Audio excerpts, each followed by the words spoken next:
C'est vrai que parfois on va vous dire, mais ce château est hanté. Si vous allez en Suisse, par exemple, en vacances, n'allez pas à l'hôtel Van Sinestra, n'allez pas dans ces hôtels, il y a des ghosts. Ou alors ce terrain il est maudit, ne construisez pas une maison. Je reçois des questions dans ce genre. Tout ça sera abordé sur cette chaîne. Pour le moment, je pose les bases. Donc aujourd'hui, comme annoncé dans la vidéo précédente, on va voir des points qui impactent le vivant dans une habitation et qui attirent l'attention d'un géobiologue quantique. Et ça attire l'attention plus qu'autre chose, même si c'est moins spectaculaire, même si c'est moins connu du grand public. Il s'agit des points étoiles et des points foudre. Bonjour ou bonsoir, si c'est ce qui convient du côté de chez vous. C'est Peter. Un point étoile, c'est un œil qui se trouve au croisement d'un rayonnement Curie et d'un rayonnement Hartmann. Un rayonnement Hartmann, c'est un rayonnement tellurique et vertical qui est constitué d'une onde électrique. Notez bien onde électrique parce que c'est important dans ce qui va suivre. Et donc constitué d'une onde électrique dont le rôle est de soutenir la vie. On l'appelle également le réseau global. Il a été mis en évidence il y a déjà longtemps, c'était au 19e siècle par le docteur Ernest Hartmann. Ça, c'est au point de vue scientifique. Mais comme vous savez, je vais au-delà de la science, même si ça m'intéresse. Et donc moi, quand j'ai voulu voir son origine dans une lecture vibratoire, j'ai été amené à observer le noyau de la Terre. Ensuite, j'ai été amené à voir, au point de vue cosmique, un phénomène qu'on appelle l'implantation planétaire. Il y en a de toutes sortes, de tout genre et de formes diverses. C'est ensuite que je me suis réorienté vers la Terre pour voir de plus près le même phénomène. Et dans le cadre de la Terre, on appelle ça la terraformation. Et il est important d'observer les différents composants d'une planète, d'une plateforme ou d'une Terre, et notamment ici le noyau de la Terre. Notez donc rayonnement tellurique global vertical qu'on appelle le réseau Hartmann, que moi j'observe comme en provenance du noyau de la Terre. Ça c'est ma perspective et c'est mon observation. Donc quelqu'un d'autre peut avoir une autre perspective. En plus du rayonnement Hartmann, je vous ai parlé du rayonnement Curie. Alors qu'est-ce que c'est que le rayonnement Curie ou le réseau Curie? C'est autre chose. Il est de nature magnétique. Là également, c'est important de noter que c'est magnétique, donc c'est pas électrique. Plus lourd en termes d'onde, c'est plus lourd qu'une onde électrique. Et il est diagonal, contrairement au réseau Hartmann. Le réseau Curie, il est diagonal et il est considéré comme très agressif, alors que le réseau Hartmann, qui est vertical, est destiné à soutenir la vie. On observe une certaine agressivité pour ce qui concerne le réseau magnétique diagonal. Alors j'ai fait la même chose, j'ai voulu aller voir son origine et j'ai observé qu'il n'émane pas du noyau, mais plutôt de sortes de plaquettes dans l'intraterre. C'est des plaquettes qui sont disposées pour ça, pour créer du magnétisme. Dans la terraformation, il y a un magnétisme nécessaire pour soutenir un certain nombre d'éléments et faire en sorte que la Terre soit la Terre. Qu'à la surface de la Terre, il y ait un écosystème biologique tel qu'on le connaît, tel qu'on le vit. Ça peut sembler fou, mais tout comme chez un humain, on observait qu'à la base, le corps mental c'est une construction de son esprit, mais qu'il fait souvent objet de parasites et pour embrouiller l'humain, notamment des pensées.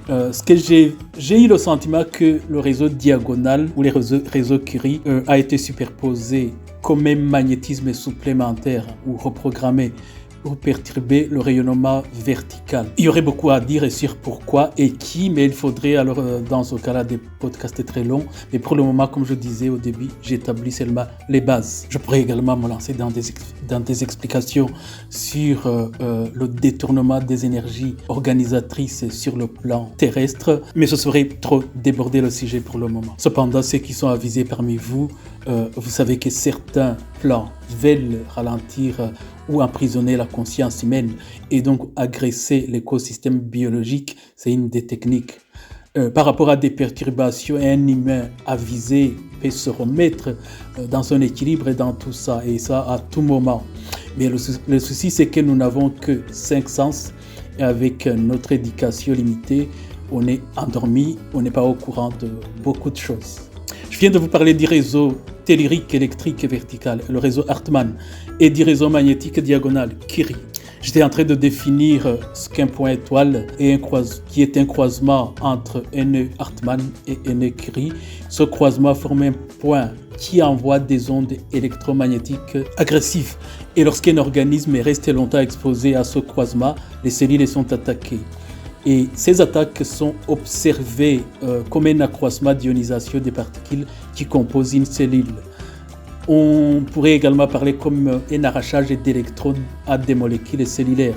Ici, la violence de cette ionisation est plus lente, évidemment. On parlait de 8 ans minimum. Si vous dormez chaque nuit, par exemple en posant votre cou sur un point étoile, c'est seulement après 8 ans qu'un cancer peut commencer à se déclarer. Car l'intensité de cette onde, bien que nocive, c'est à long terme. Il va doucement, contrairement par exemple à un rayon gamma qui sort à des rayons gamma qui sortent des failles géologiques et qui ont une intensité d'ionisation cellulaire très rapide, presque proche d'une onde mécanique. Ici, je viens de vous donner un exemple de quelqu'un qui dort sur un lit où le point étoile se trouve au niveau de son cou. Et il faudra 8 ans pour qu'il en ressente les conséquences. Donc ça peut devenir un cancer. Un cancer peut vous briser le cou. Et ça aura été causé par cette onde électromagnétique. Alors, l'exemple que je vais donner est beaucoup plus hard, mais vous êtes capable de l'encaisser. C'est que cette onde électromagnétique aura mis 8 ans, 10 ans pour atteindre votre cou et le neutraliser. Mais une onde mécanique, si vous mettez votre cou sur le chemin d'une guillotine, par exemple, votre cou va tomber très vite. Pour une onde électromagnétique, ça aura pris 8 ans, mais pour une onde mécanique ici, ça aura pris 30 secondes. De préférence, il faut éviter les deux. Mais alors, est-ce qu'un géobiologue quantique peut voir une onde ou un point étoile, donc une onde électromagnétique? Il faut savoir qu'un géobiologue quantique, ce n'est pas un appareil. Il ne va pas voir ces rayonnements de manière scientifique, mais il peut voir des énergies qui soutiennent la vie et des énergies qui détruisent la vie ou ralentissent le mouvement de la vie. Quand je dis les énergies qui détruisent la vie, j'attire votre attention qu'au point de vue cosmique, le mot destruction ne signifie pas la même chose, pas du tout, que sur Terre. Alors ici, on va se limiter à des énergies qui soutiennent la vie et des énergies qui ralentissent le mouvement de la vie. C'est ce qu'un télépathe, quelqu'un qui fait une lecture vibratoire, peut voir. Moi, par exemple, j'observe bien les molécules et des électrons. Et puis, soudainement, je vois des électrons libres et des molécules anarchiques qui deviennent anarchiques dans une cellule. Et puis, dans un organisme. Ce n'est donc pas un truc mystique. On peut très bien voir et comprendre que pour des molécules où on arrache des électrons, il y a une anarchie qui se crée et que plus tard, ça peut déstabiliser un organisme. Il faut petit à petit que n'importe quel humain accepte qui il est et ne tienne pas compte uniquement de ses 5 sens, mais bien de plus que ça. Mais alors, est-ce qu'un géobiologue peut neutraliser un point étoile? La réponse est oui. Un point étoile, c'est un point qui envoie une information par onde électromagnétique et une information qui dit « allez désorganiser cette cellule, ces molécules ». Un géobiologue quantique travaille avec de l'information, de l'énergétique et une large de gamme d'ondes électromagnétiques d'une intensité qui arrive à un certain niveau. En fait, quand l'onde devient mécanique ou électromagnétique d'une intensité presque physique, c'est plus simple à neutraliser, puisque tout le monde le voit et tout le monde l'entend. Je vais vous donner un exemple d'une onde mécanique qui peut créer une nuisance chez vous. C'est par exemple une fuite d'eau. Quand vous voyez l'eau qui fuit, vous ne savez pas qu'il y a eu une information et une onde avant tout ça. Là, je ne parlais pas d'une information occulte, c'est tout simplement, ça peut être un coup, ça peut être une panne et tout ce qui va avec. Mais à la base, il y a une information. Si vous m'appelez pour cette fuite d'eau, je vais vous dire d'appeler un plombier. C'est beaucoup plus raisonnable. Ça, c'est une onde mécanique. Mais je peux vous parler d'une onde électromagnétique de haute intensité. C'est par exemple le bruit ou la musique trop forte de votre voisin. Si vous m'appelez, je vais vous dire de discuter avec vos voisins pour voir si les choses peuvent se calmer. Si ça ne marche pas, d'appeler la police. Ça, vous le faites spontanément sans savoir que vous venez de neutraliser une onde mécanique ou une onde électromagnétique de haute intensité. Par contre, des ondes électromagnétiques dont vous remarquez les conséquences dans 10, 20, 30 ans, c'est là qu'intervient un géobiologue quantique ou un télépathe pour vous aider. Il va vous aider à les neutraliser de préférence. Il ne va pas le faire lui-même, mais il va vous guider, vous accompagner à les neutraliser. Et c'est là que vous me demandez, mais comment je peux neutraliser un point étoile que je ne vois pas, même si je suis avec une personne en capacité de faire ce qu'on appelle la lecture vibratoire? Eh bien, c'est parce que les ondes électromagnétiques transportent de l'énergie et surtout de l'information. C'est important. Un télépathe va vous aider à manipuler les énergies dans le subtil, mais aussi à réinformer les ondes de façon que vous mettez l'information que vous voulez pour organiser votre espace différemment. Vous l'avez peut-être oublié, mais ce ne sera pas la première fois que vous le faites. Pour devenir qui vous êtes à la base, ou peut-être un peu après, je ne sais pas, vous êtes une information, une onde qui a navigué dans des couloirs fréquentiels jusqu'à un plan plus dense, puis vous avez organisé votre corps sans que personne ne s'en aperçoive, jusqu'à ce que, par surprise, vous arrivez comme ça. Enfin, là, je vous montre une photo, vous êtes déjà bébé, mais donc c'est un peu plus tard. Mais vous voyez ce que je vais dire.